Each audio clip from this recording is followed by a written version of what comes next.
sommes en novembre. On vient de récolter le riz, le blé est semé. Dans la vallée de Katmandou, 2 récoltes par an sont possibles. 9 Népalais sur 10 sont des agriculteurs. Même dans des villes comme Katmandou, Patan ou Badgaon, pratiquement tous les habitants ont un petit lopin de terre qui leur permet de subvenir à leur propre consommation. Ces villes sont-elles distantes l'une de l'autre? Non, Patan et Katmandou se touchent et Badgaon est à une dizaine de kilomètres.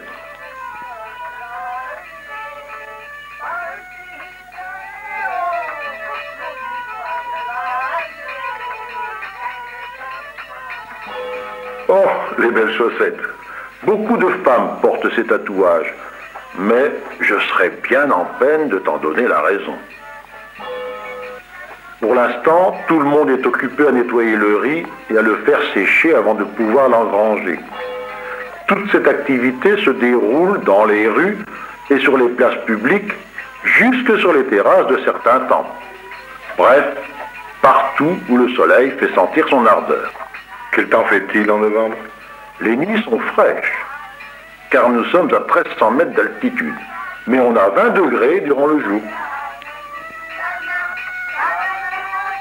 On fait ici une grande consommation de récipients en terre comme emballage perdu, car la main-d'œuvre coûte ici moins cher que le verre ou les matières plastiques.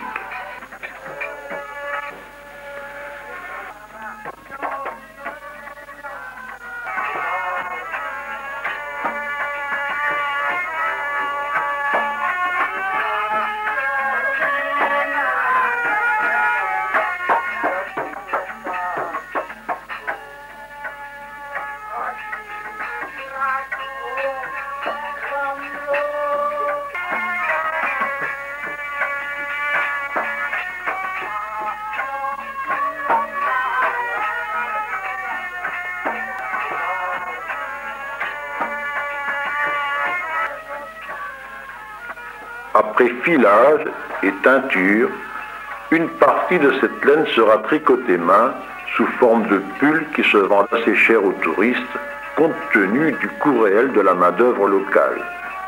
Il faut aussi se méfier, car toutes les laines ne sont pas pures. Presque tous les objets manufacturés sont importés. Seul le ralenti permet d'observer attentivement les passants. Pourquoi ont-elles une fleur sur la tête? Chez nous, les dévots et bigotes font des signes de croix. En Inde, ils se mettent un point rouge entre les yeux.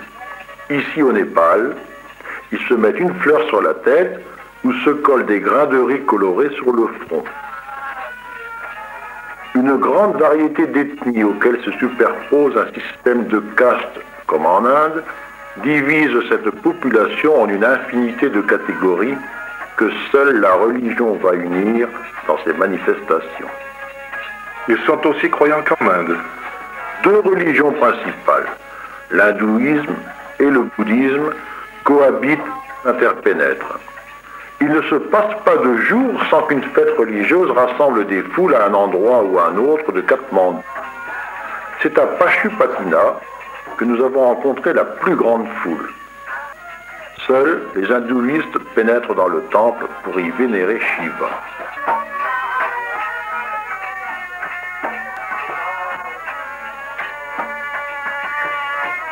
C'est ici que se font les crémations, comme à Benares? Oui, les Népalais viennent se baigner dans le Bagmati pour se purifier, comme les Indiens vont se purifier dans le Gange.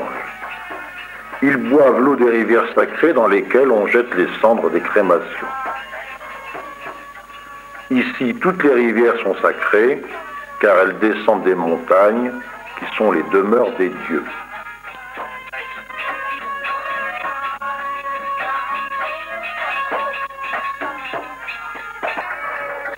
Quelques sadhus, certains venant d'Inde, campent ici.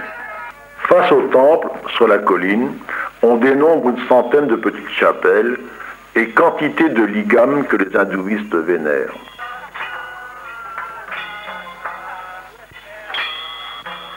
Les offrandes, fleurs et riz semblent faire leur égal de ces singes, qui n'ont vraiment aucun respect pour ce symbole phallique.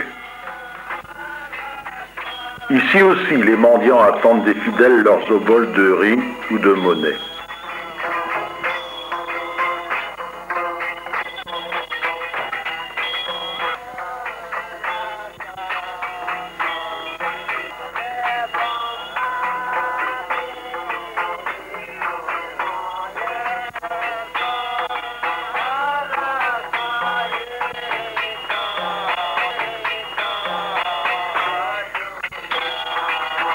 En revenant à Katmandou, nous avons vu une crémation au bord de la rivière Vishnumati. Pas de problème pour observer la crémation? Non.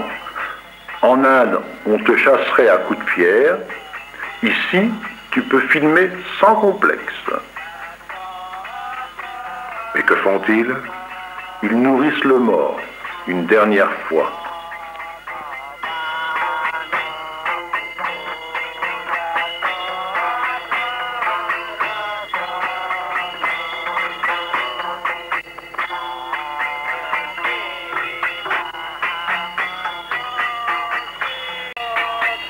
La coutume veut que ce soit le chef de famille qui embrase le bûcher.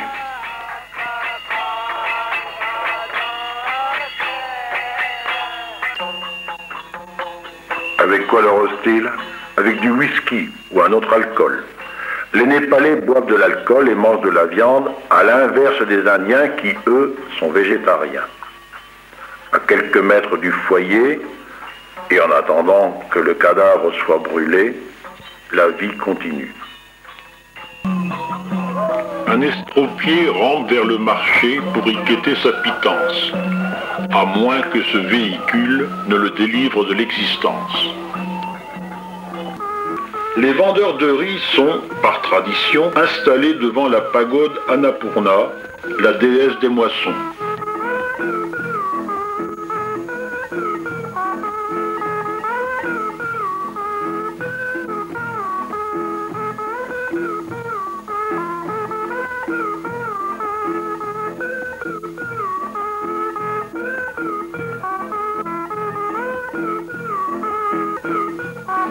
Ah, encore des indésirables à déloger.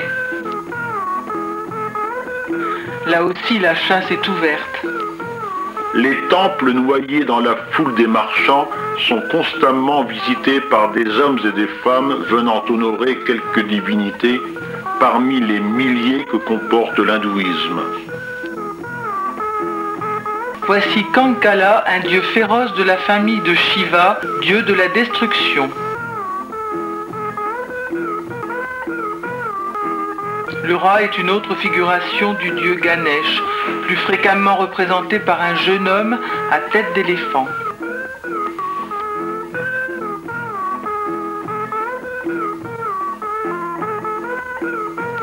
Ce lion symbolise Kubera, le dieu de la richesse.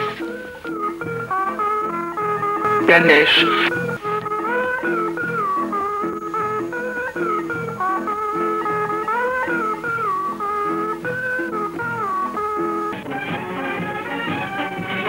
Oh! Certains occidentaux s'étonnent que les sculptures de ce temple n'aient pas été cachées. Vieux de 600 ans, ce temple est dédié au dieu de la procréation.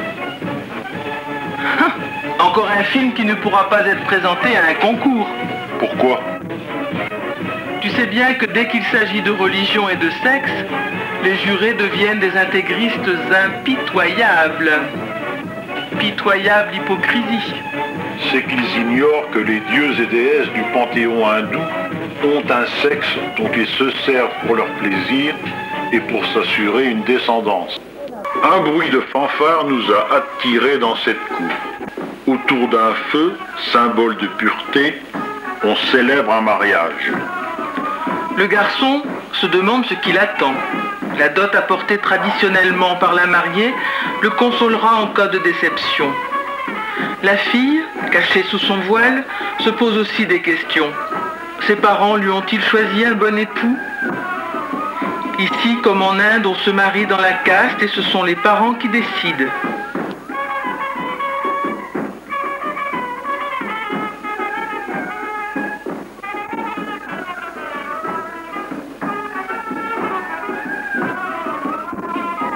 Les voici maintenant unis.